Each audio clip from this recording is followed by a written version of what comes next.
ఊరు నుంచి ఎట్లా పని కోసమని సిటీకి వచ్చిందో అన్నీ మర్చిపోయినా. ఊర్లో ఉంటే చెట్లు గుట్టలు అన్నీ తిరిగేటోని, కానీ సిటీకి వచ్చినాక అవన్నీ మిస్ అయినా.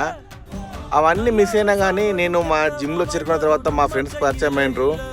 ఇట్లా ట్రెక్కింగ్ ఉంటుంది పోదామంటే బాగా సంతోషం వేసి ట్రెక్కింగ్కి వచ్చిన. ఇదంతా చూస్తే ఊరు జ్ఞాపకాలు గుర్తుకొస్తాయి.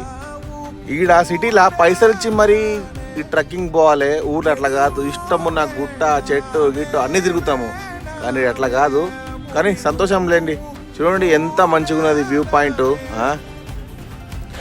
ప్రజెంట్ నడుస్తున్న జనరేషన్లో మనిషి ఇంటికెళ్ళి బయటకు వెళ్తే మళ్ళీ ఇంటికి తిరిగి వస్తాడో రాడో అనే నమ్మకం లేదు. మనిషి దగ్గర ఎన్ని లక్షల కోట్లు ఎంత కిలోల బంగారం ఉన్నా కూడా మనిషి ప్రాణాలు దక్కించుకోలేడు. ఇది మాత్రం సత్యమన్నా. బతికిన రోజులు నా దగ్గర అంత ఉన్నది ఇంత ఉన్నది అని కాదు. ఎంత ఆనందంగా ఉన్నాము, ఎంత సంతోషంగా ఉన్నాము, ఒకరు మనకు వెళ్ళి చూపెట్టరాదన్న, అట్లుండాలి.